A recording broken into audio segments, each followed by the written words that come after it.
mida kujutab endast dadaism, selline moodsa kunsti üks juuri.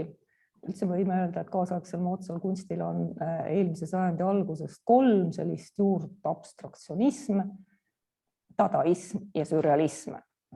Ja kui nüüd Tartu kontekstis abstraktsionism ja sürrealism on enam-vähem nagu nähtud või harjutud, siis mulle tundub, et dadaism on ikkagi selline asi, mida me siin Tartus ei suuda aktsepteerida või uskuda, aga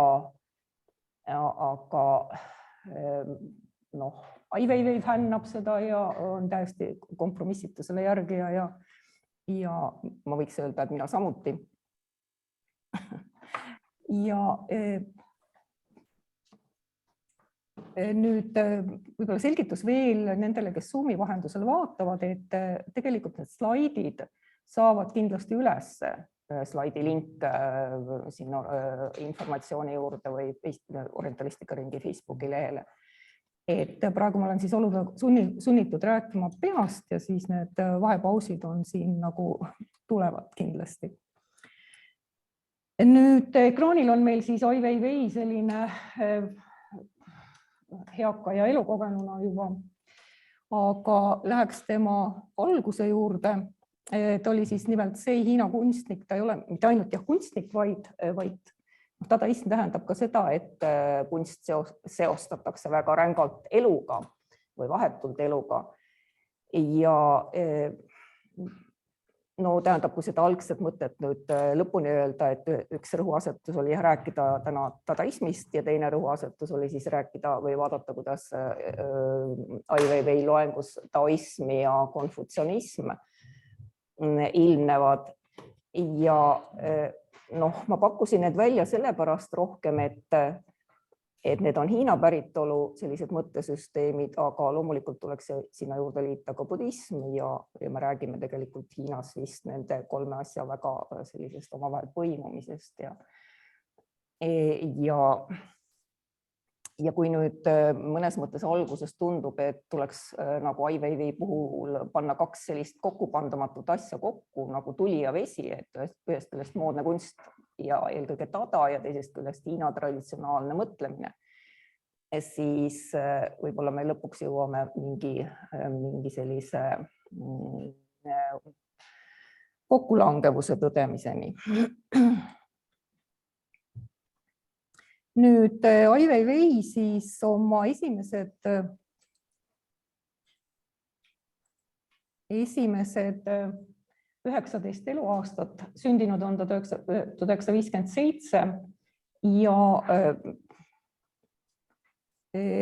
tema isa oli õppinud Pariisis kunsti ja sellest oli kujunenud väga tunnustatud Hiina luuletaja ja mõtleja. Aga siis aastal 1957, kui algas Mao Zedongi poolt parempoolsete tagakiusamine ja interneerimine ja ühiskonnast eraldamine, siis perekond just Ai Weiwei sündimise aastal pagendati Kobi kõrbesse Vene piiri äärde. Need elasid täiesti uskumatutes tingimustes. Isa pidi puhastama laagri käimlat ja elati mingisuguses sellises tõesti mulla sisse kaevatud ruudukujulises augus, nagu ma ühte sellist väljendust kohtasin ette valmistades, mis olid kaetud siis puuokstega ja kõige hullem tegelikult selline piin oli see, et isal keelati loominguga tegeleda. Et keelati kirjutada ja iseenesest minu jaoks on suur probleem nagu olnud see või huvi, et kui palju isa tegelikult sellises olukorras oldi siis 19 aastat. Et kui kaua või kuidas isa sellises olukorras, kui palju ta jagas üldse pojale, sest tegelikult see oli poja eksistentsi nagu ohustamine, kui ta oleks rääkinud, millised vaated tegelikult on veel olemas. Et pojale võib-olla oligi ainus reaalsus, see reaalsus, et ta pidi töötama jõukohaselt, kus vaja oli põllul, põllutööd tehti, kasvatati juurikaid, põllutööd tehti labi taga ja see, mida ta siis koges, oli selline psühholoogiline piin, isa probleemid ja kogu see süsteem, see järelevalvesüsteem, kus tõepoolest igal õhtul oli vaja nendel laagrilistel üles tunnistada, millise vale mõtte nad olid päeva jooksul mõelnud. No näiteks tunnistati üles, et keegi imetles viljapõldu, aga ei mõelnud selle juures, et meil on Hiinas veel palju inimesi, kes on väga vaesed ja nälgivad.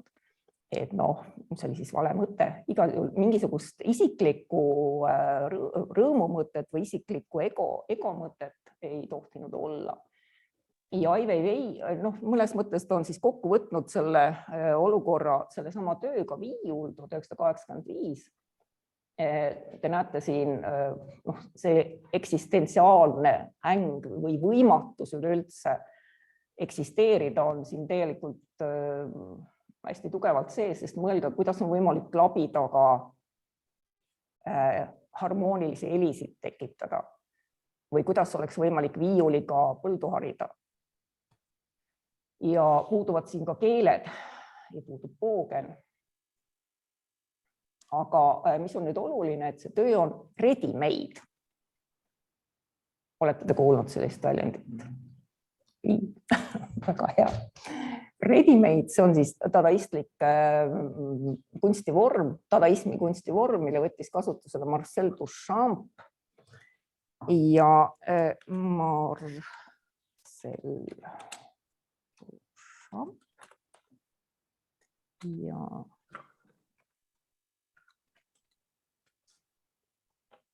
rohkem pole vaja.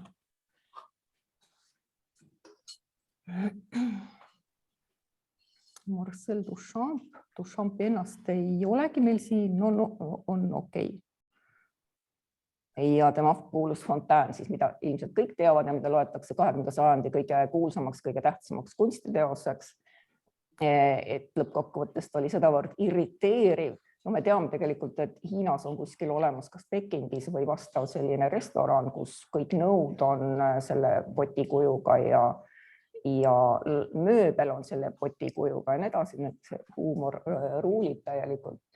Ja see töö on muidugi ühest küljest toodud tohutu hulga tõlgendusi ja sellist teoreetilist teksti ja teisest küljest on ta ikkagi väga palju ka kunstnikke inspireerinud see veel igasuguseid parafraase tegema. Ja seda loetakse siis 1917 tuli see välja või ei tulnud õigemini välja. Ja selle tagamaa võib-olla on ka see, et Ai Weiwei protest selle traditsioonilise kunsti vastu, et ta aastal 1911 tahtis osaleda Pariisis, prantslane, tahtis osaleda Pariisis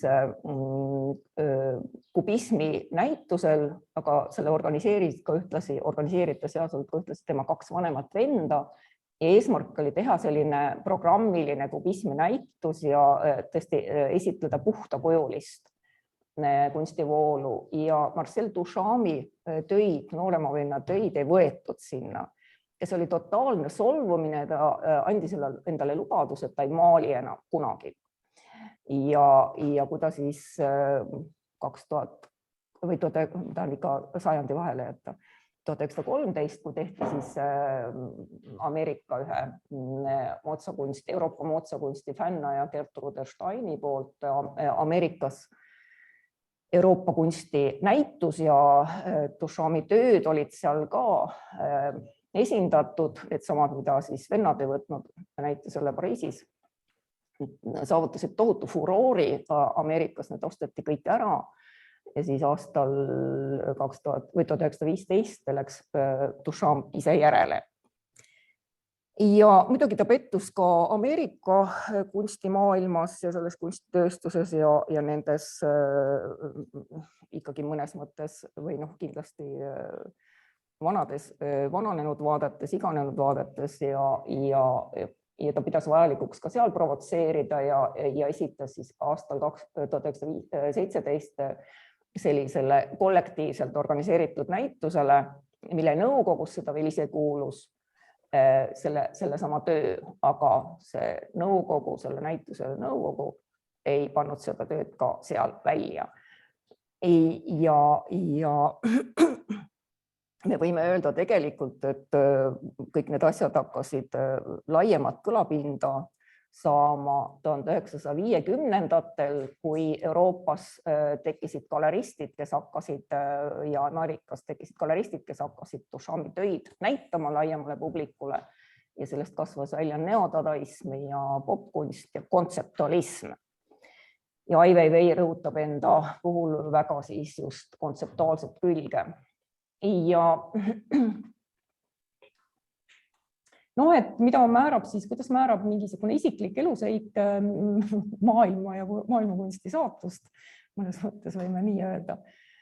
Aga Duchampi on ka kritiseeritud mõnes mõttes, sest ta tegelikult tõmbus Ameerikast tagasi, ta tegi ainult väga üksikuid töid, ta pigem hakkas mängima malet ja provotseeris seda kunstimaailma ikkagi eemalt. Ja kui siis Euroopas 50-ndate teisel poolel ja 60-ndatel tuli selline kunstnik välja nagu Joseph Beuys, saksa kunstnik, kes siis ka väga tugevalt, ta loetakse üldse Euroopa või maailmakunsti pärastsõjaaegseks selliseks esitegijaks. Joseph Beuys. Nii, kas see nimi on kellelegi tuttav? Joseph Beuys. No võttis kasutusele, tema erinevalt siis ready-made'i kasutajatest oli materjalikeskne, ta võttis kunsti, tõi kunsti sellised materjalid, mida varem kunstis on kasutatud, traditsioonilised materjalid on õli, marmori ja pronks, eks ole, ja muu ei olnud ju 19. sajandil veel üldse kunstina käsitletav. Aga noh, siis seoses selle Tadaga, mis pööras oma näo materiaalse ja reaalse elu poole, siis tulid riburada kunsti kõik elust olemasolevad materjalid. Tänapäeval ei tea enam ühtegi asja, võib-olla rakud on veel sellised, mis ei ole kasutusel kunstiteostes, aga ma pole kindel. Kõik kuulub kasutusele, igasugused erinevad gaasid ja nii edasi. No ma arvan, et viiruseid ja baktereid ka vist ei ole äkki vast. Või me peame koroonat pidama suurimaks uue kunstiteoseks, aktsiooniks, performansiks. Et Joseph Beuys, kuna ta oli Waldorflane, Steinerlane, Rudolf Steineri ideede järgija, siis tema suunas oma kunsti tegelikult sellele, et ühiskonda muuta. Selline termin nagu sotsiaalne skulptuur. Skulptuur tähendab lõpuks modelleerimist ja sotsiaalne tähendab ühiskond. Sotsiaalne skulptuur olid siis sellised teosed, millega vormiti mõtlemist, vormiti ühiskonda. Ja ta heitis siis ette Duchampile, et Duchamp tegelikult tegeles ainult kunstimaailma sisesfääris nende oma protsessimiste ja uuendustega ja mõtetega ja ta ei läinud ühiskonda muutma. Aga kui me nüüd Ai Weiwei juurde tuleme, siis Ai Weiwei ei ole sellest numbrit teinud, vaid ta on jõuliselt arendanud, jõuliselt liikunud ühiskonnaga dialoogi, ühiskonna kommenteerimisse. Nii nüüd aastal 1976, kui Mao Zedong suri, siis perekond saavutas selle võimaluse, et tulla sealt pakendusest ära Pekingisse ja ka Ai Weiwei isa oli kaotanud nägemise, sest tegelikult ainus, mida nad seal süüa said, oli ühtede väljendite järgi aedvilja ja teise informatsiooni põhjal kartulit ja sibulat. Ja nende laual, ehkki see oli piirkond, mis oli kuulus lambakasvatuse poolest, siiski nende laual ei olnud kogu selle 19 aasta jooksul liha. Nii et sellise toitumis ühekülgsuse kätte siis lõpuks tekkisid igasugused tervislikud probleemid. Ja hädavajalik oli siis perekonnal saavutada see, et nad lubatakse Pekingisse. Ja 5 aasta pärast, tähendab 2 aastat Ai Weiwei seal õppis ka mingisuguses keskastmes arhitektuuri ja 81 lendab ta New Yorki. Ja miks ta sinna läks, on siis tema enda põhjenduste järgi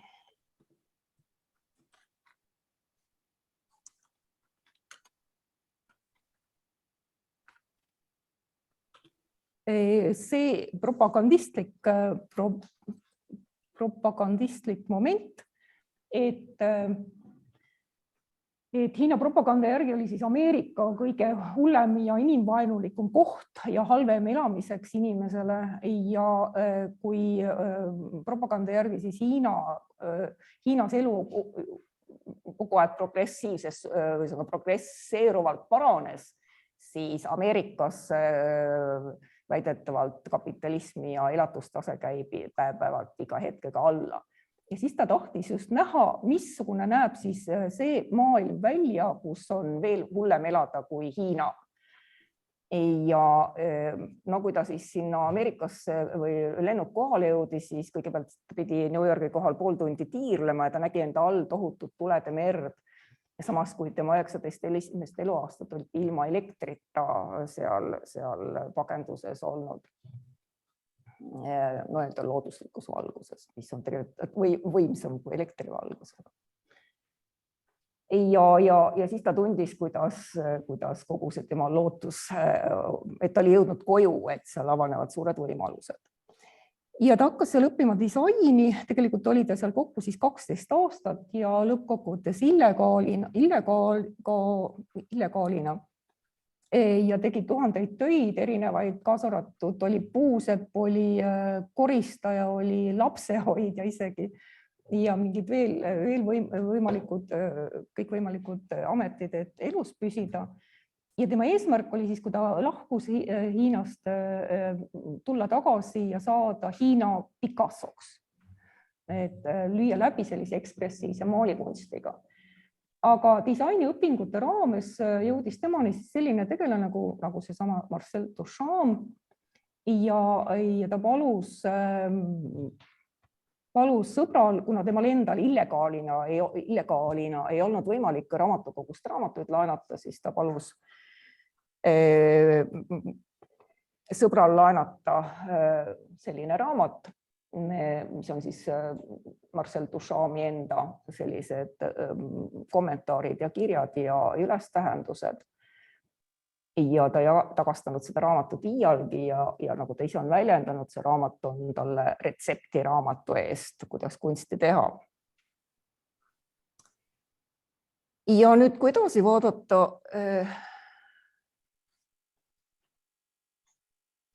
siis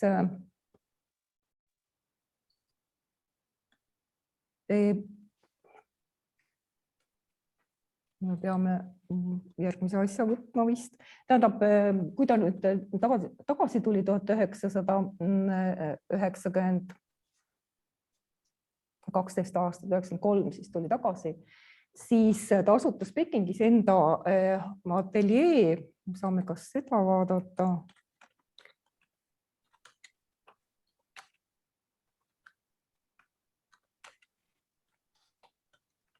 Ja arhiivi, kaasaegse kunstiarhiivi.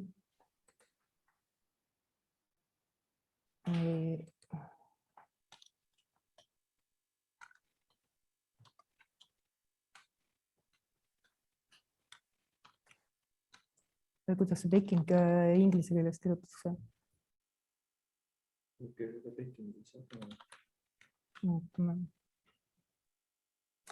Nii, see on nüüd Shanghai ateljee, aga Pekingi ateljee.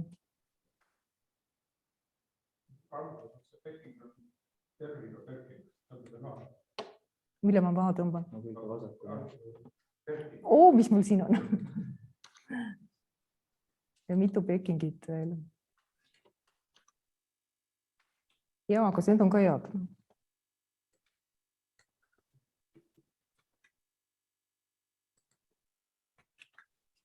Ja siis aastal 2000 ta tegi ka juba no ei tule ikkagi neid väga kauneid. No see enam-vähem, jah, need on nüüd.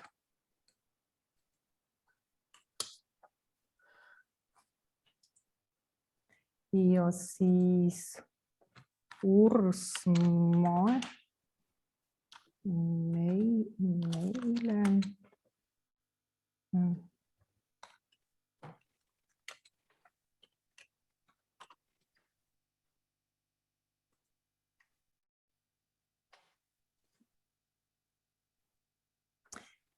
Nii, ja siis ta sooritas või tegi seal, realiseeris seal üsna mitmeid arhitektuuriprojekte ja kaasa arvatud siis Šveitsi suursaadik Hiinas, kes oli Hiina moodsa kunsti tohutu fänn ja kogus seda. Temale siis projekteeris Pekingi teatud rajooni, samasse rajooni, kus on tema enda siis ateljee, ka sellise galerii keskuse, meie näituse keskuse. Ja no need on sellised, natuke mulle tuletab ka meelde, muidugi nad järgivad, ütleme, Euroopa minimalistliku kunsti traditsiooni 60-ndatest ja teisest küljest mulle tundub ka, et ma tahaksin neid võrrelda Hiina kivi või zen-budistlike kiviaedadega või kuivaedadega, mis on sellised sümbolitel üles ehitatud, eks ole, et kaljud on yang-printsiip ja vesi on yin-printsiip ja need elemendid on alati nagu kohustuslikud koos. Aga siit tuleb praegu rohkem vaateid. Igal juhul Ursmaile, kes on teda siis ka rahaliselt toetanud ja üldse nende arhitektuuriprojektidega saavutas ta sellised finantsid, et ta sai igasuguseid suuremaid teoseid ette võtta, realiseerida ja aastal 2000 organiseeris ta ka 50 Hiina noore kunstniku näituse, mis oli siis nagu suunaandev ja elustav ja väga mõjurikas. Ja nii palju ka veel, et Veneetsia biennaal, mis on kaua aega kestnud aastast 1895 ja mida vist kõik teavad ja lõppkokkuvõttes on nagu vanim ja kuulsaim rahvusvaheline näitus. Aga selle Mao Zedongi ja suletud Hiina ajal Hiina kunstnikud Veneetsia biennaalil kunagi osalenud. Aga siis pärast seda Mao surma ja Hiina nagu teatud määral avanedes ja kapitaliseerudes tekkisid tõesti ka sellised võimalused või noh, ühesõnaga avardus ka see kunstipilt ja selline dokumentade Saksamaa, dokumentast peaks ka veel eraldi rääkima, dokumentade ja siis Veneetsia biennaalide kuraatorina tuntud Harald Seemann.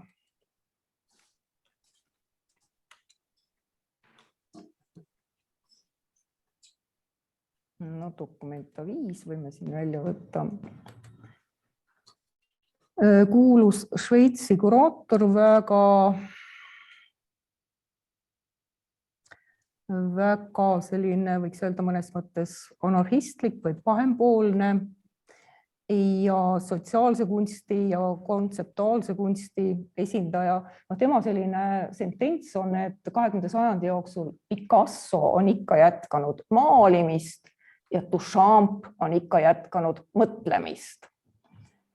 Ja aastal 1999 tõi ta siis Veneetsia biennaalile, seesama Harald Seemann kureeris Veneetsia biennaali sel aastal ja tõi sinna ka Hiina kunstnike esinduse hästi suurel territooriumil ja paljude esindajatega. Ja no sellest ajast peale me näeme Veneetsias siis ka tõesti Hiina ekspositsiooni.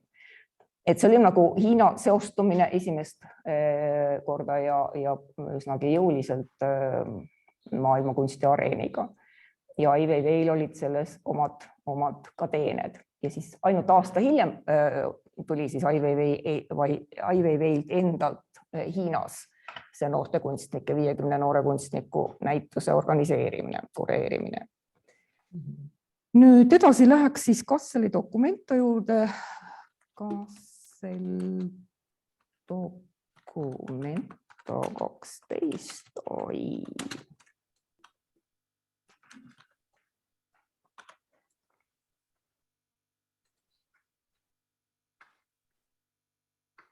Nii, võtame siis selle ette, mis meil siin kõigepealt ees on. Et tempel. Kahjuks te näete siin siis selle edasise käigu ka ära. Teate seda sellest teosest midagi? Ei tea? Keegi ei tea? Et no Ai Weiwei üks läbiv joon kunstnikuna on see, et ta võitleb ka Hiina kapitaliseerumise vastu ja selle vastu, kuidas ja sealhulgas siis amerikaniseerumise vastu, mille raames on kiirenenud see kapitalistliku tootmise ja masstootmise arendamine ja ehitusbuumi raames siis alates 90-ndatest juba on lõhutud seda vana Hiina puitarhitektuuri maha ja tegelikult need on kohati ikkagi mitusada aastat vanad ja kogu see etnograafiline pärand, mis seal on, informatsioon ja hiinapärane traditsionaalne mõtlemine ja nii edasi, kõik see tegelikult hävib. Ja antud juhul ta siis ehitas Kasseli Documento sellele suurele näituse väljakule keset neid kunstlikke paviljone, ehitas sellise Hiinas siis lammutatud majade ustest ja aknaluukidest sellise templi ja mille sisemus, ma vaatan, kas siit on võimalik lähemalt, need olid Tsingi ja Mingi dünastia päritolu, tähendab siis kuskilt sealt 14. sajandi keskelt kuni aastani 1912 on need dünastiad ja pärit.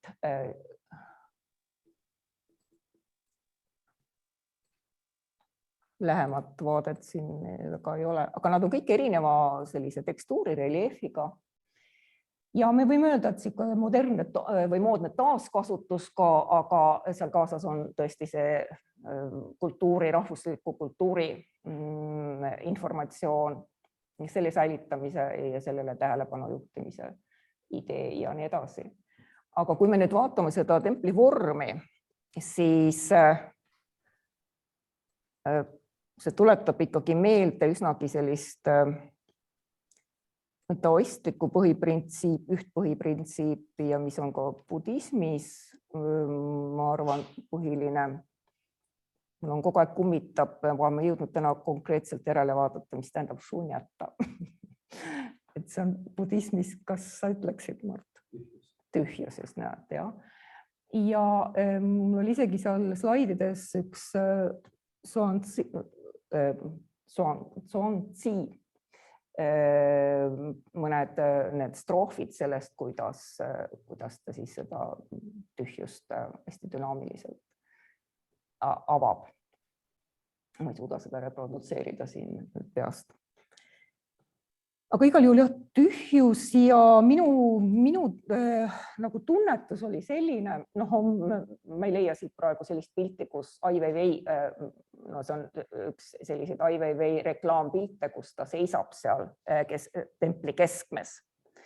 Aga minu tunnetus oli nagu selline, et ma ei julgenud sinna keskmesse minna. Ühest küljest see tundus tohutult energeetiliselt laetud. Ja teine asi oli, et lihtsalt sa nagu tajumuslikult tunned, et aga kui see kokku kukub, et need on nagu minu aistingud, kui aus olla. Ja see oli esimene Documento nädal, kui ma seal olin ja sellel ajal oli ta kõik korralikult püsti, aga seal oli meeletu vihmasadu. Ja need Saksamaal need vihmasajud on enam-vähem sellised natuke ookeanilisemad, et kui see vihm tuleb, siis ta lööb sind maa külge kinni enam-vähem. Ja ka tohutud rajutuuled ja see tõesti kukkus esimese nädala lõpuks külili. Ja ma võin öelda, et kui mina seda nägin, siis mõelda, et Euroopa südames on ehitatud tempel ja see kukub seal kokku. Ja alates sellest aastast 2007 on mul väga kõhe tunne. Ja küsimus muidugi võime küsida profaanselt, et miks seda üles ei ehitatud, aga kui me järgime siis seda kulgu, taoistlikku kulgu, siis ei saa nagu, ja kui Ai Weiwei lähtub realiteetidest, reaalsusest, ega kunstnikuna, dadaistina, siis see jäigi järgnevaks 100 päevaks, sest dokumenta kestab Kasselis 100 päeva. Aga no mina ei näinud seda õnneks reaalsuses. Siis samamoodi või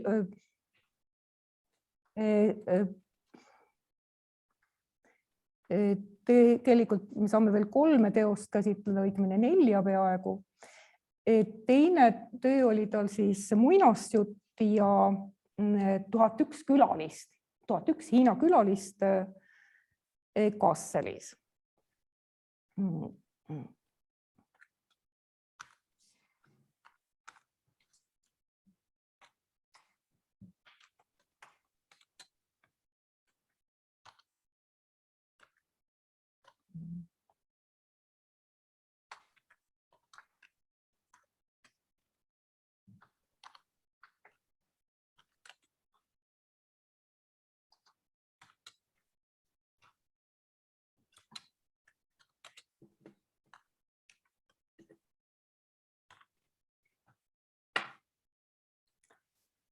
Ja põhimõte on siis selles, et tegelikult Kasselis asub Vendade Grimmide muuseum.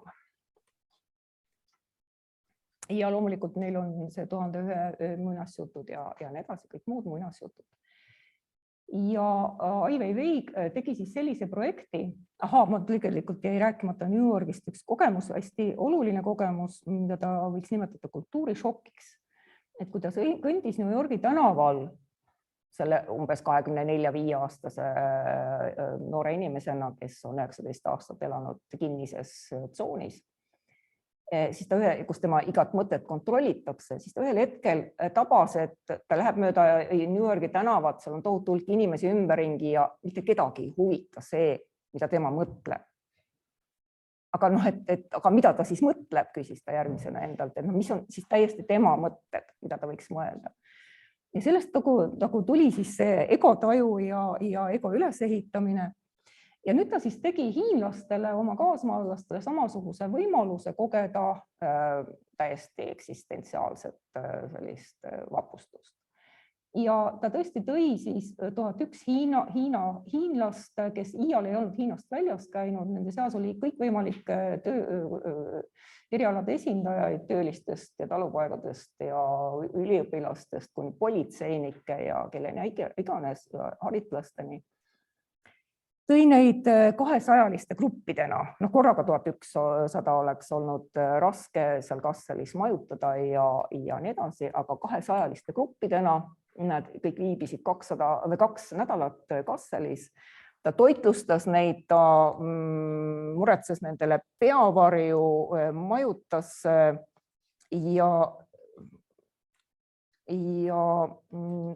ta ei teinud neile mitte ühtegi ekskursiooni.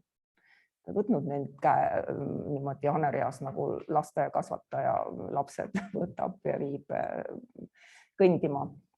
Või ta laskis nad lihtsalt Hiina peale või Kasseli peale lahti.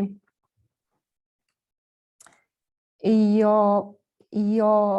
võimaldas neil saada oma isiklikke individuaalseid kogemusi. Ja tegelikult see protsess oli ka selline, et ta kuulutas selle interneti kaudu välja, et on võimalik sellises projektis osaleda ja mõne tunniga tuli 3000 avaldust ja sealt ta siis valis need 1100. Ja kahjuks ma ei ole jälginud või uurinud, missugused on tagasiside, milline tagasiside ja kuidas nendel inimestel pärast Hiinas edasi see elu läks ja mis neist sai. Aga see võimalus vabalt siis kas nautida või tunda ennast ahistatuna selles uues keskkonnas, see oli antud. Ja siis on mul kahju, et ma ei leia siit praegu ka, kuidas oleks, aga see vist ei ole võimalik. Ma ei hakka otsima. igal juhul slaidide pealt näete sellist kontseptuaalset fotot, kus Ai Weiwei poseerib koos tohutu suure lihavaagnaga. Et noh, mida ta ise ei olnud 19 aastat saanud, seda ta siis nüüd võimaldas kui sügava mõttega seda ka on või tohutu eksistentsiaalse tundega on see või kui elamuslik see on. Ja siis ta ise ka kommenteeris seda, et see on tõeliselt selline tõeline Hiina ehtsa realiteedi kohtumine kaasaegse kunstiga Euroopas. Et tõeline selline süntees või. Ja koos sellega selle projekti teine osa oli siis 1001 tooli, mis olid samuti Tsingi dünastia vanusega ja päritoluga ja mida võib-olla enam, mida oli varmalt valmis Hiinas vahetama uue massitoodangu vastu. Ja need toolid paigaldati näituse ruumi selliste sõõridena, ühest küljest mulle meenub siin või kohe esimese lingina tuleb mandala struktuur silme ette või ma näen seal seda tähendust, aga teine põhimõte oli siis see, et selle dokumenta kuraatorid olid just suunanud või pannud rõhu haridusele, diskussioonile, sellele, et kunst ei jääks latentselt sinna teostesse kinni, vaid et toimuks nende gruppidega aktiivne mõttevahetus ja tõepoolest need giidid, no see oli siis vastupidisele Ai Weiwei taktikale, vaid just nimelt need giidid olid väga aktiivsed ja kõigi nende ekskursioonigruppidega, kes olid endale sellise juhtimise tellinud, siis aeg-ajalt istuti maha ja arutleti. Mõnes mõttes võiks öelda, et siin oli ka kasutatud interaktiivsed või aktiivõppemeetodid, et see oli vestlus ja tõepoolest giid ka küsis siis nende külastajate muljet. Et nad teenisid siin, minule õudselt meeldib see, et nad on ready-made, eks ole, nad on see valmis toode ja aga tuues siia näitusesaali, nad tahavad olla kunstiteosed, aga samas nad on rakendatud, nad on kasutatud, nad ei ole lihtsalt niisama ilusad esemed. Et ma küsin teie käest, kas teie meelest nad on kunstiteosed?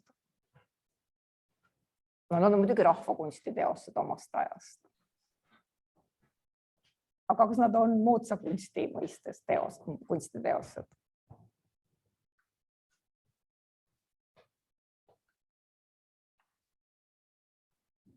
No kas te tunnistate neid kunstiteosteks? Kas te tunnistate ready-made'i kunstiteoseks? Nii, siin on nad, see kokkukogumine siis Hiina või sellest, ma arvan, et see on Shanghai atelees juba Ai Weiwei Hiinas. Sealt nad siis pakiti ja toodi 1001 tooli.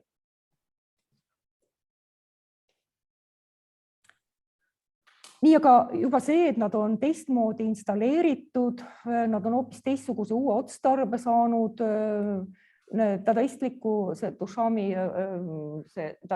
teose kood on just see, et see valmis teha see toode, tarbeese, lahutatakse tema tarbefunktsioonist ja ta tuuakse teise konteksti. Ja selles teises kontekstis muutuvad tema tähendused, hakkavad vibreerima, tekivad uued tähendused, uued seosed. Ja me võib-olla avastame midagi olulist mingi asja kohta, mille kohta me arvame, et me niigi teame seda, aga tegelikult tuleb välja, et seal on hoopis teised nüansid ka peidus. Et dadaistliku teose, põhimõte dadaistlikul ready-made'il on see, et ta kaotab oma senise tarbetähenduse ja ta saab uued tähendused, ta hakkab toimuma uues kontekstis. Ja sellised kontekstivahetuse mänge me saame oma igapäevaelus mängida ja proovida. Ja mul on selles slaidi esitluses ka mitmed näited. et see on tõeliselt selline hea ajugümnastika ja mõttearendus ja ajurünnak ja nii edasi.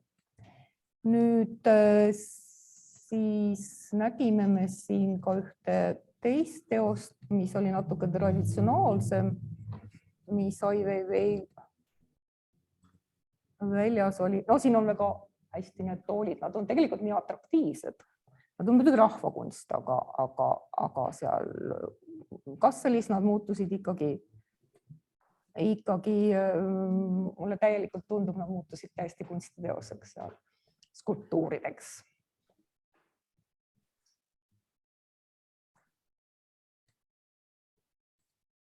Nii, Harald Seeman, selle võib nüüd kinni panna. Nii, üks teos oli tal seal veel. Ja mis oli siis traditsioonilisem. Ja põhimõtteliselt võib tema programmi lugeda, siis Kasselis selliseks Hiina traditsioonilist kultuuri tutvustavaks, aga uues võtmes ja sellises aktiveeritud võtmes.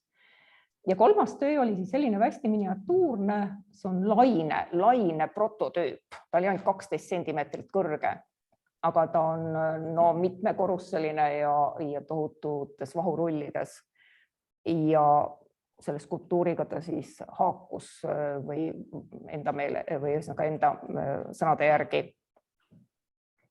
tsiteeris siis Hiina maalikunsti, Hiina traditsioonilist maalikunsti, kus on alati sageli vesi ja laine olulised. Ja teine näide, Zheng Kougu samuti dokument, aga 12. Hiina kunstnik, kes samamoodi sellist veeelementi, Hiina maastiku elementi esitab, vahendab skulptuuri vormis. See on kuraatorite valik siis teatud sellist aktsenti võimendada. Nüüd see oli siis dokumentaali etteaste.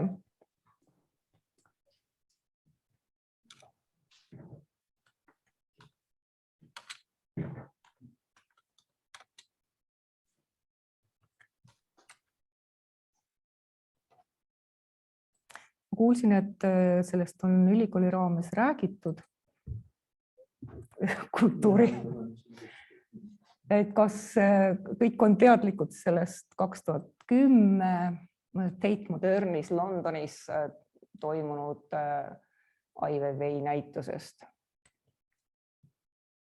kus tal oli siis 100 000 päevalilleseemet. 100 000 päevalilleseemet.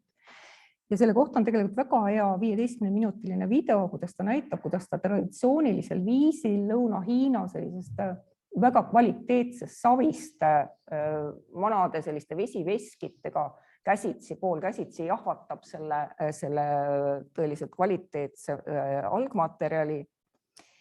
Ja need 100 000 päevalilleseemet valatakse siis portselanis ja maalitakse käsitööliste poolt. Nii, mis ma tahtsin siit saada nüüd?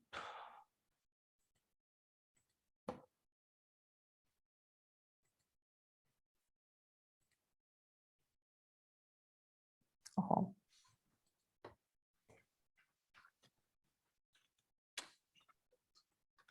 Ja seos sellel oli siis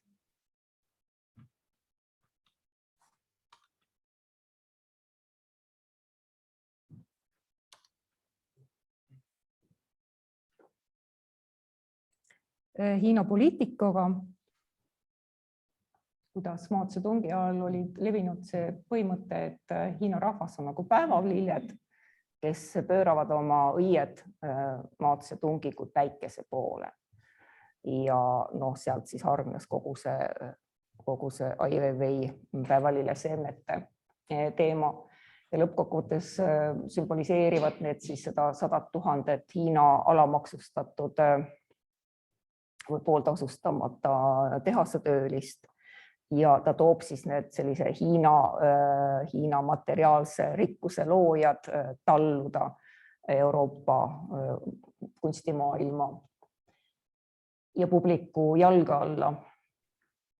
Et noh, see on ka ääretult lihtne töö, ääretult massiivne töö, tohutult ulatuslik, väga suurte sotsiaalsete või poliitiliste tagamaadega ja samas noh, ka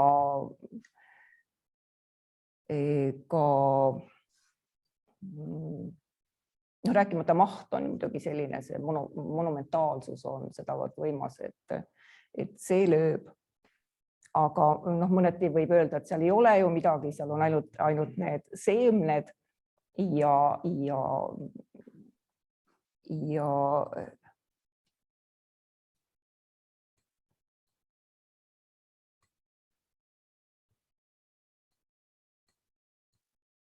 et see kood on suht lihtne, aga tegelikult neid teoreetilisi momente on siin palju veel. Põhimõte on ka see, et üle ligi 1600 käsitöölist, siis see oli just see piirkond Hiinas, kus või käsitööliste kogukond, kes tegelikult selles moderniseeruvas ja masstootmisele üleminevas Hiinas kiratses ja kui siis Ai Weiwei neile selle tellimuse andis 2,5 aastat, siis nad said nagu elatuse endale.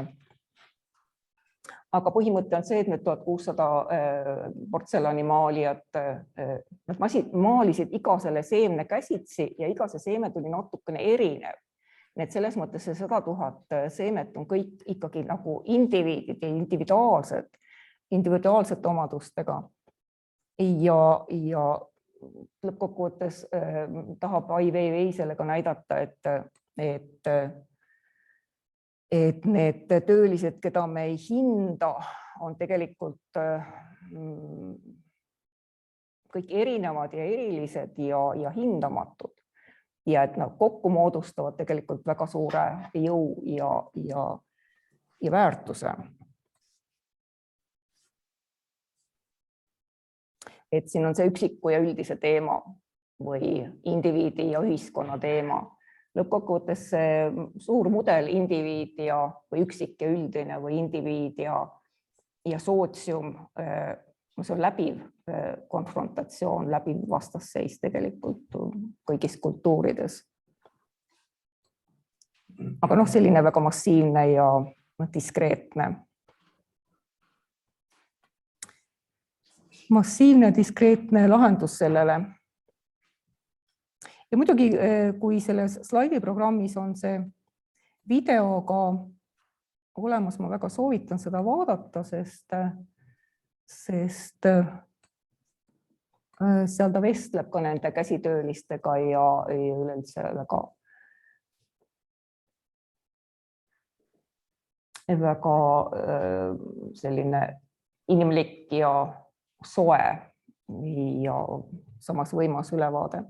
Nüüd nii palju ka sellest, et ta paari päeva pärast suleti, sai seda ainult kuskilt kaugelt vaadata, sealt peal enam ei tohtinud kõndida, sest portselanitolm võib, kui seda ikka sisse hingata, mõjuda halvasti.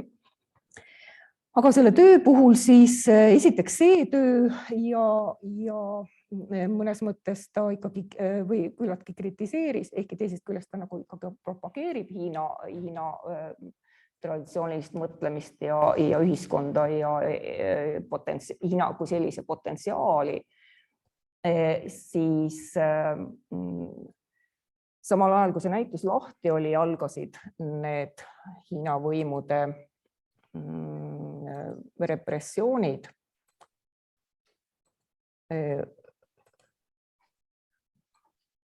Shanghai ateljee vastu,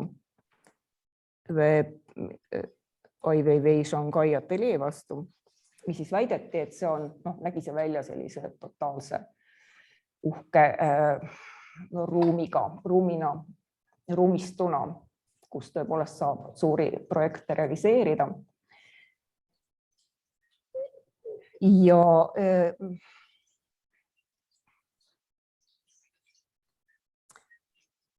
algasid ühesõnaga repressioonid siis Ai Weiwei vastu seoses selle ateljeega.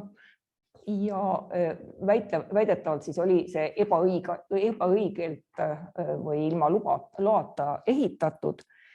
Ja samas on jälle teada, et Hiina või selle Shanghai linnapea nagu just eelnevalt oli hoolitsenud nagu selle eest, et ta saab korralikud ehitusload ja nii edasi.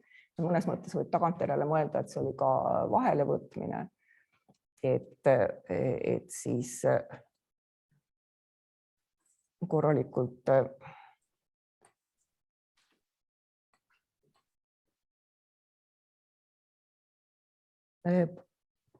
taltsutada kunstnikku.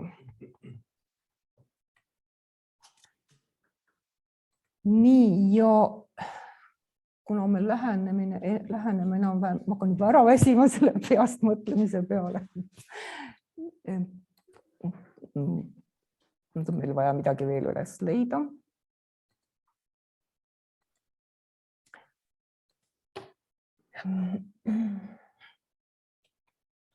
Kaks 2020.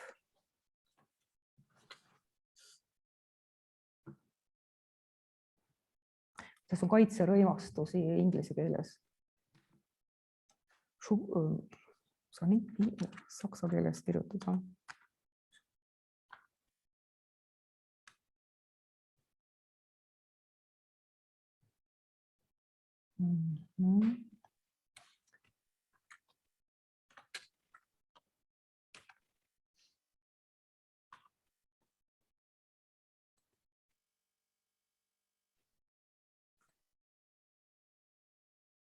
No sellest teosest me arutasime hästi emotsionaalselt Facebookis.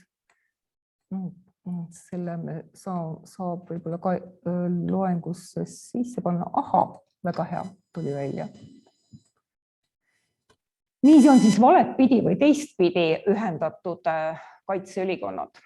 Ja selle tellis vastav firma, kes toodab neid ehituseks ja ehitusel ja tänavaliikluses töötajatele vastavaid kombinesoone.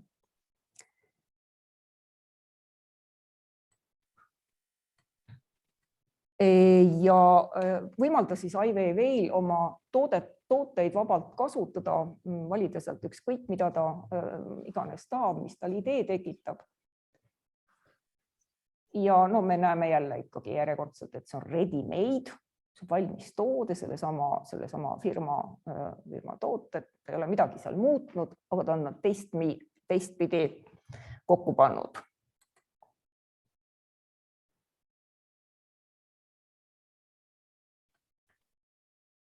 Ja vaataks tegelikult selle video ära, kas siit tuleb heli nüüd jopstele.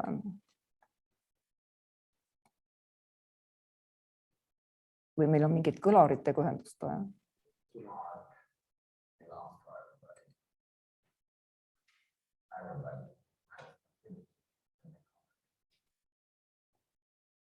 See on ka hästi hea kunstiline video.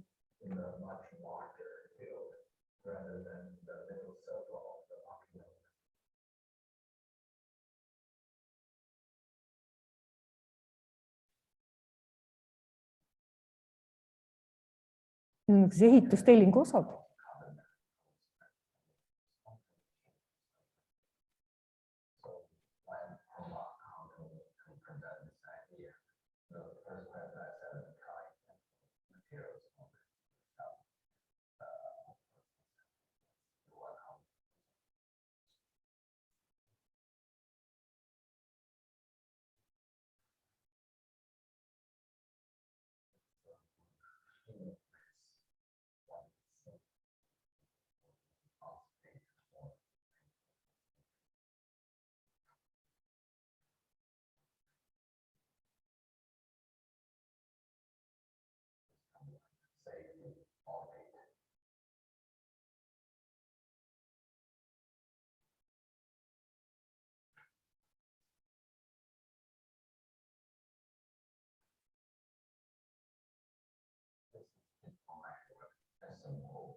No tööd on alati lihtsad, otsesed ja pretensioonitud.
Tee kunsti, mis on kollektsionääridele ja muuseumidesse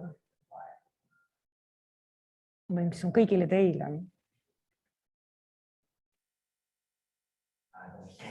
See on nagu väga võimas hetk. Tõesti nagu võiks palvetada siin ees, et kas annab altari või pühapildi jõu välja.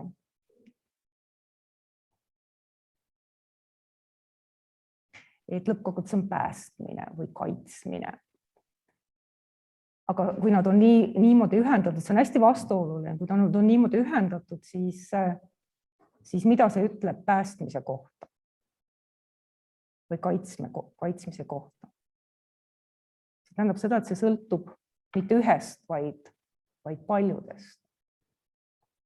Ja et kui me ikkagi, nagu see kas või see Venemaa olukord praegu, see sõjaolukord praegu, et kui Venemaa ründab Ukrainat, siis ta kahjustab ka ennast. Kõik on, või väga lihtsa vanasõnaga, et mida sa teed teisele seda, või ära tee teisele seda, mida sa ei taha, et sulle tehakse.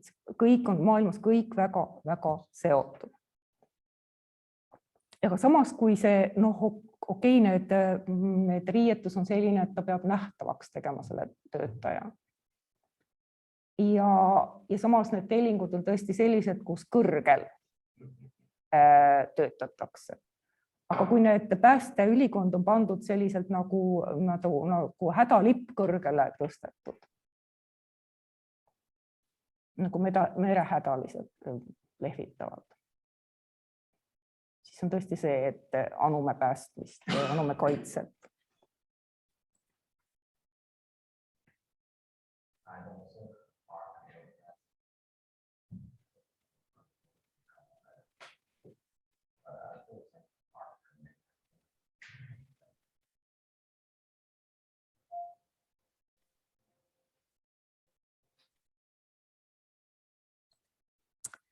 Nii, siis saame ühe asja veel välja võtta.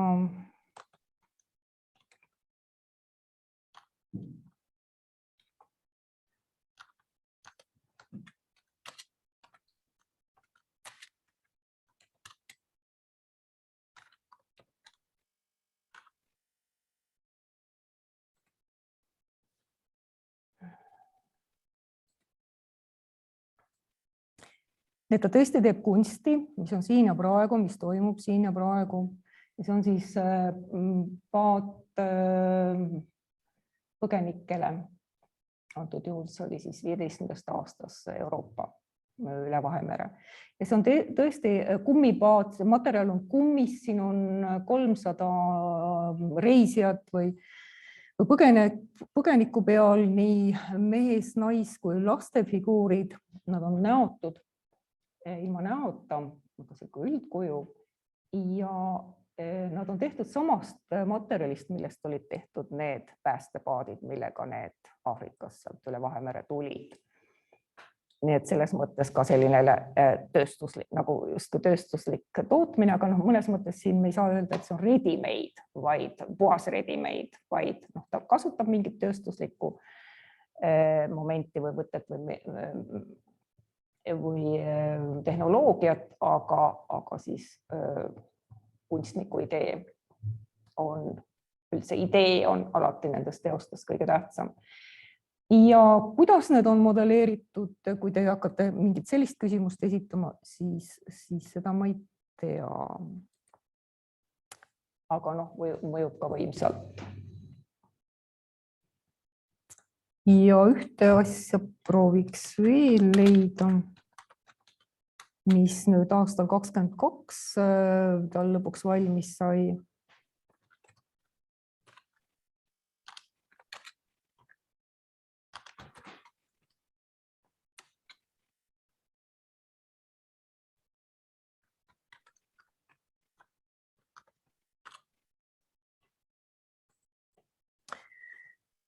Töö pealkiri on Jumalik komöödia. Ja see on siis valminud Murano mustast klaasist, Murano klaasipuhujate 2 aastat kestnud töö tulemusena. Ma ei mäleta enam, seal oli üle 2000 detaili, need detailid on hakata aru saama, võib-olla kui me siit suurema selle lahti võtame.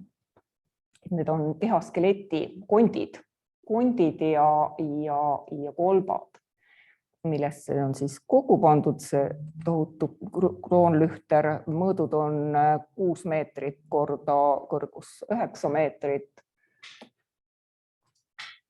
Ja Ai Weiwei selle kohta ütleb ka, et see on töö surmast, mis räägib elust või püüab rääkida elust. Ja kuna see töö jäi siis pandeemia kätte, siis ta valmimine venis ja tõepoolest ta nüüd 2002 märtsis sai valmis. Ja on Roomas rahvusmuuseumis installeeritud vanas ajaloolises keskkonnas. Ja Ai Weiwei enda kohta nii palju, et siis aastal, kui ta teist korda kinni võeti 2011 aprillist kuni juunini oli ta kinni ja tal võeti ära pass ja kuni aastani 2015 oli tal väljareisi keeld, pluss siis 2011 ka veebruaris oli tal see Shanghai ateljee lammutatud. Siis tal seisis lihtsalt fakt ees, et tal ei ole võimalik töötada Hiinas ja ta emigreerus, nii et 2015 kuni 2019 elas ta Berliinis. Ka Berliinis ta pettus, leidis, et see on, et Saksamaal valitseb ikkagi autoritaarne vaim ja et see on tegemist on kultuuritööstusega. Ja ta emigreerus Londonisse või Inglismaale. Ma ei mäleta, kas oli Oxfordi või oli see teine linn. Ja 21 läks ta sealt järgmisse kohta ühte Portugali väikelinna ja selle kohta ta on nüüd öelnud, et ta tahaks seal pikalt elada. Nii et ja tõesti need tööd valmivad järjest. Elu annab palju. Maailma poliitilised ja sotsiaalsed arengud annavad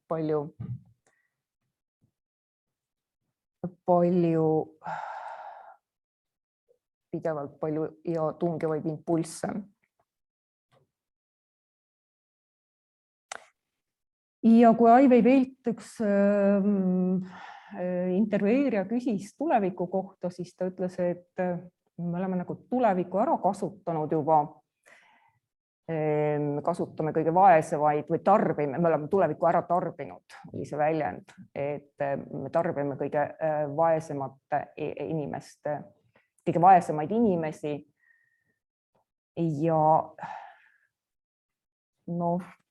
põhimõtteliselt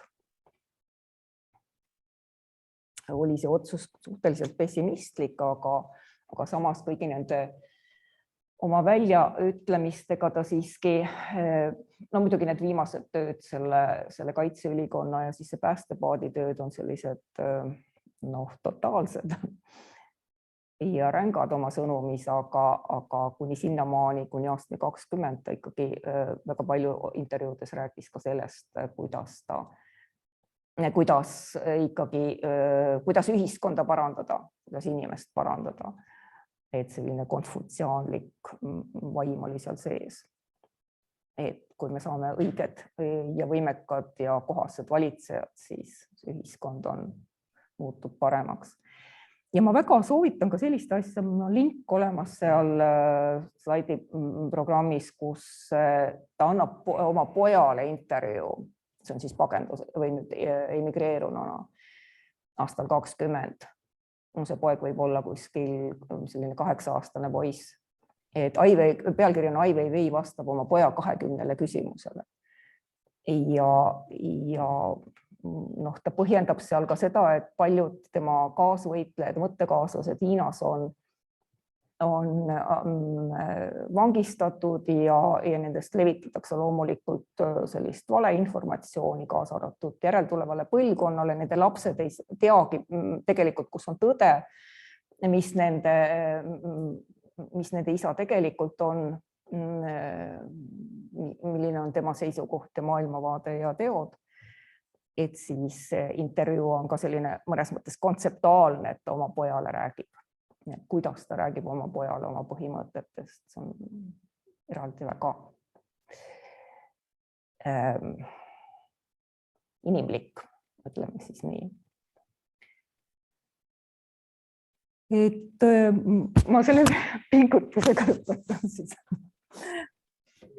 Mul on äratult kahju, et ei saanud abivahendid kasutada, aga kõik, mida te tahate küsida, palun küsige. Mis jäi selgusetuks?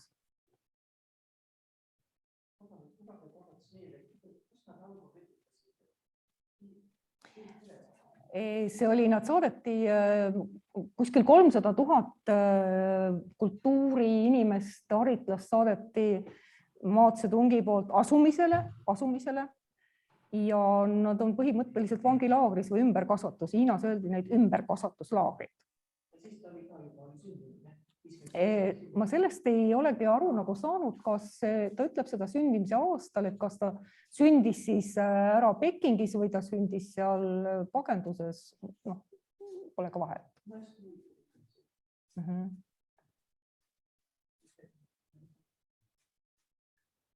Ja see elulugu on nagu kogu see, mis praegu inimesed läbi elavad.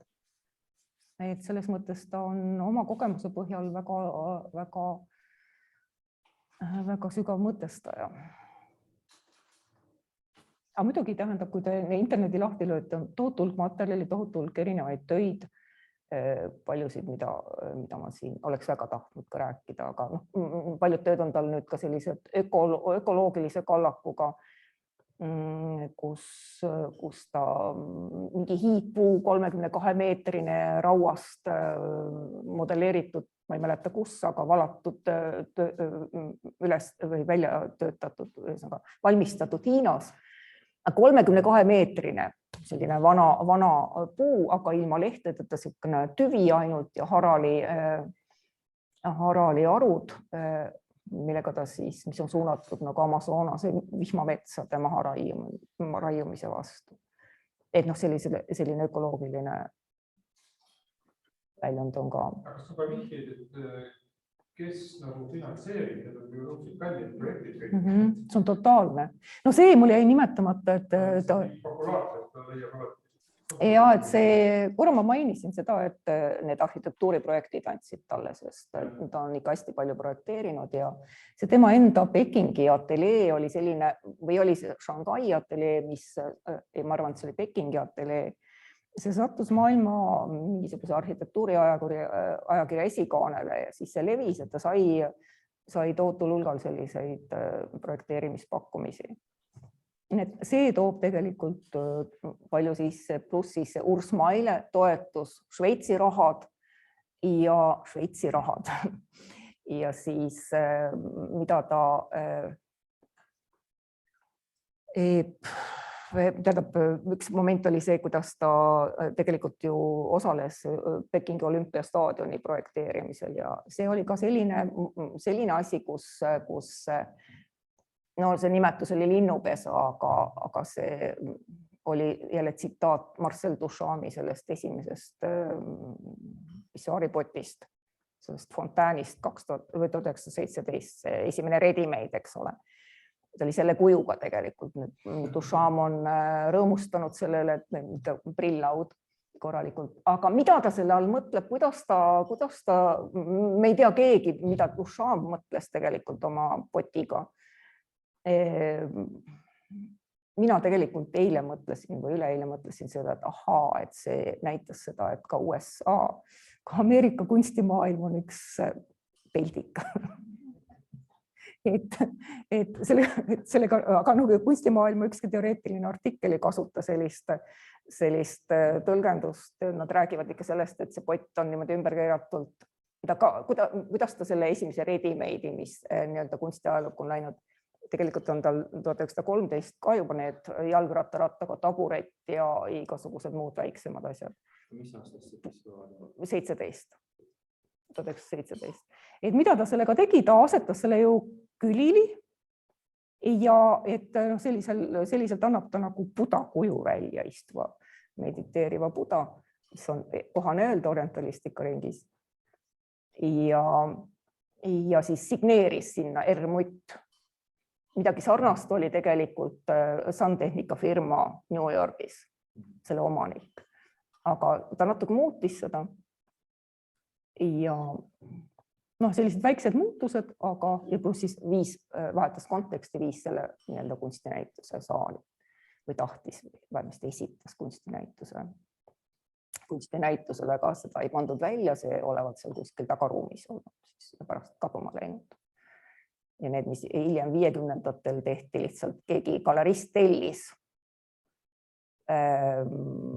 kellegilt siis muretsete kuskilt samasugused potid ja signeeriti. See tehti 100 aastat tagasi umbes.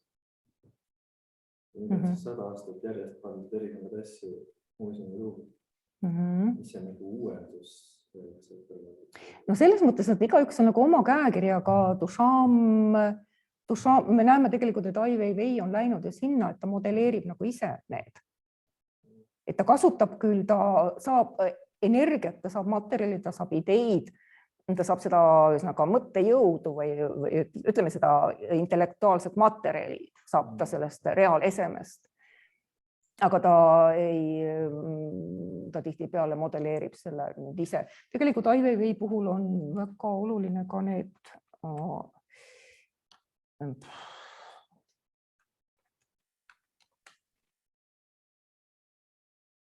kuidas on vaas inglise keeles või amfora.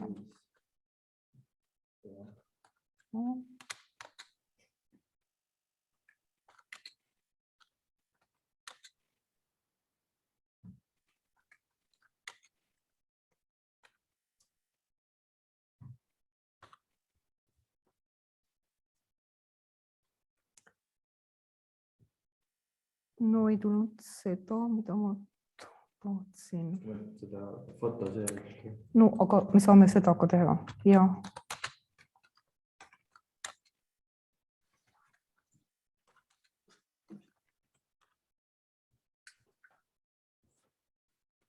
Nii, mul läks nüüd seos meelest ära. Aga no, et siin on ready-made. Jälle need vanad amforad, see Hani dünastia amfora, no Hani dünastia oli, eks ole, 200 miinus pluss meie aja arvamise ümber, need tohutud vana amfora, mille ta maha pillas, eks ole, kontseptuaalselt seal fototriptühhonis. Mart, kui sa tead seda tööd, kuidas sa seda tõlgendad? See on vanema kultuuri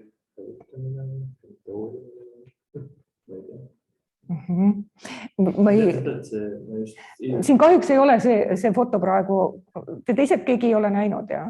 et see on, vaatame.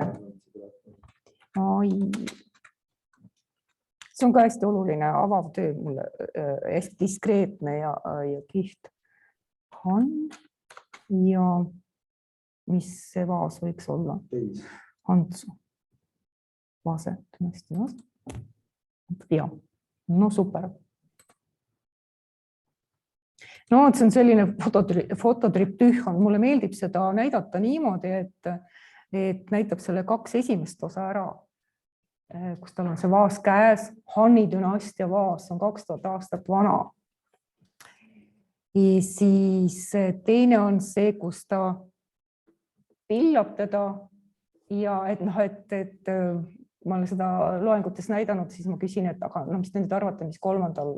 fotol toimub? Et äkki ta ikka ei kuku puruks. Aga ta pillab selle maha ja kui seda taoistlikult tõlgendada, siis see tähendab seda, et see vaas on ju anum, mille sees on tühjus. Ja see tühjus on see, kus me saavad mõtted tekkida ja ideed areneda, kus me saame liikuda, meie vaim saab liikuda ja muutuda, eks ole. Aga kui ta selle tühjuse katki pillab, siis meil ei ole võimalust enam areneda. Et Hanni dünastia omal ajal oli ju ka see, kas oli see dünastia, kus riik ühendati ja siis hakati kruvisid kinni keerama. Ja arenes välja selline autoritaarne keisrivõim või kuningavõim või mis iganes.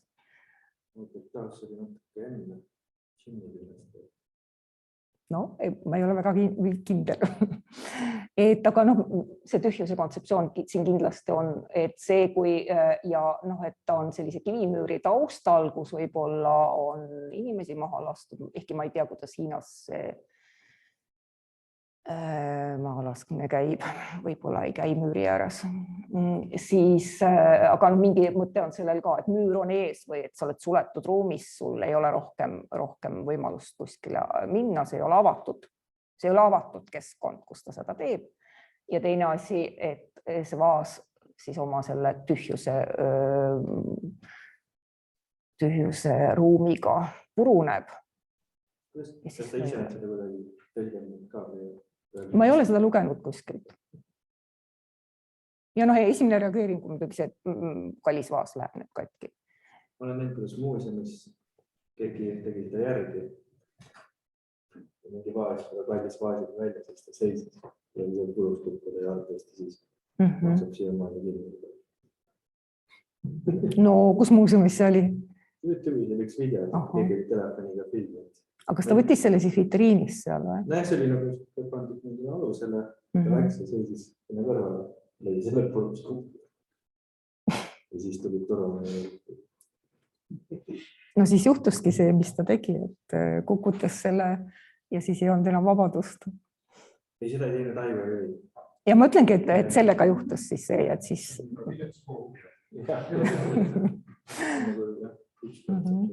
Aga siis teine asi jah, et see ready-made'i värk, et samamoodi nagu Marcel Duchamp potiga tegi, et antud juhul ta kirjutab siia, lisab siia selle Coca-Cola ja see näitab siis seda võitlust traditsioonilise kultuuri säilimise eest ja amerikaniseerumise, masstootmise ja individuaalsuse kaotamise vastu ühest küljest.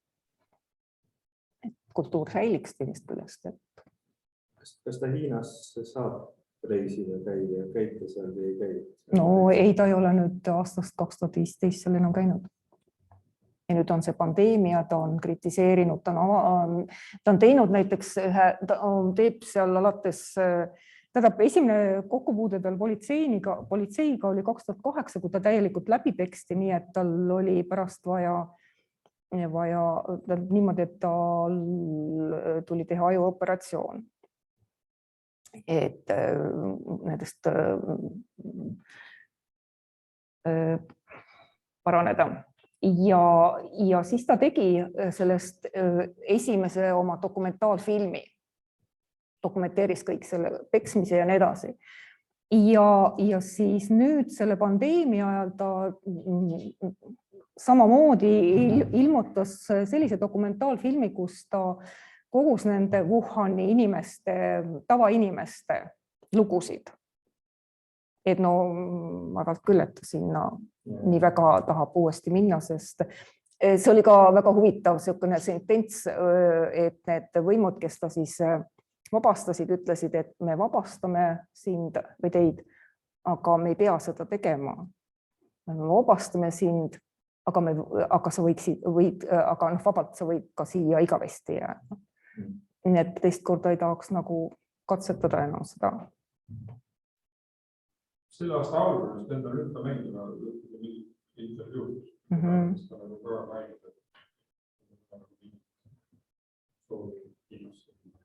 Ja, et ta ei on eluohtlik lihtsalt tõesti. Koroona teema No seesama, see video ja ka ma nüüd ei kohtanud selle aja jooksul, et kas tal midagi on skulpturaalselt või installatiivset, visuaalkunstiteost. Millise eseme me peaksime kasutama selleks? Võib-olla ta teeb midagi nende maskidega.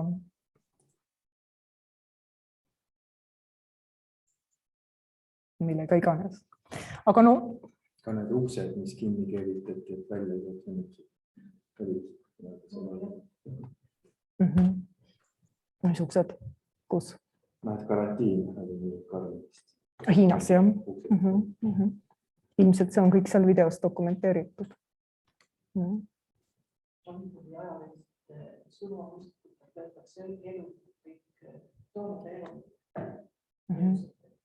Kus see on Hiinas vanakooli? Surma mõistatud palju, kes on asjad, müüvad püüasse kogu aeg. See on aastatud ikka, nüüd on lihtsalt uus kõik selle. Ja, no, ütleme selle kohta võimas. Et Hiina tegelikult Ai Weiwei on selle oma tiitli vääriline ja oma Hiina riigi vääriline kunstnik, et see haare ja kreatiivsus ja võim organiseerida neid suuri projekte. Kõik ju teevad tal need. See on muidugi rahad ka. Et ta seda teeb kõike. Aga kas see muudab midagi? Ta on muidugi avaldanud oma mingis intervjuudes, et ta loodab, et see muudab. Aga ja, et individuaaltasandil, aga ta loodab ikkagi ka tõesti selliselt konfutsiaanlikult, aga me teame ju, et see ei ole. See tekitab võib-olla ainult kadedust. Tema edu. Nii et... Ja muidugi ta on ühte intervjuud, ma lugesin, kus ta kommenteeris seda sõda, siis viimane asi on see, et ta alates märtsist lavastab Roomas oma esimest ooperit. Ja seal on dirigent, see oli, ma võin valetada, ma ei ole nii ooperispetsialist, aga see oli igal juhul mingi selline ooper, et see oli umbes ühesõnaga vägivalla ja mille iganes vastu, et võitlus varemetel või kuidas see... Ise kirjutas ooperi ka? Ei, see on mingi klassikaline ooper ja selle dirigent on ukrainlanna. Ja et nad siis koos nagu see sõnum, mis sealt tuleb, on seda aktiivsem.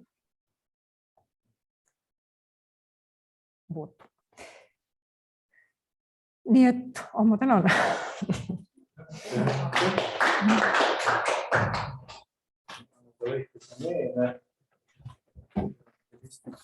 Riigi ja Eesti Akadeemilise Orientaarseltsi. Kas takkas ka? Väga mingi, ma saan aru, et see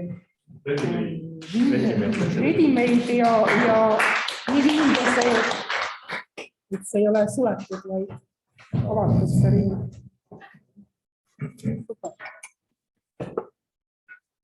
Nii, kui te mind kutsute, siis ma võtan mälupulga kaasa.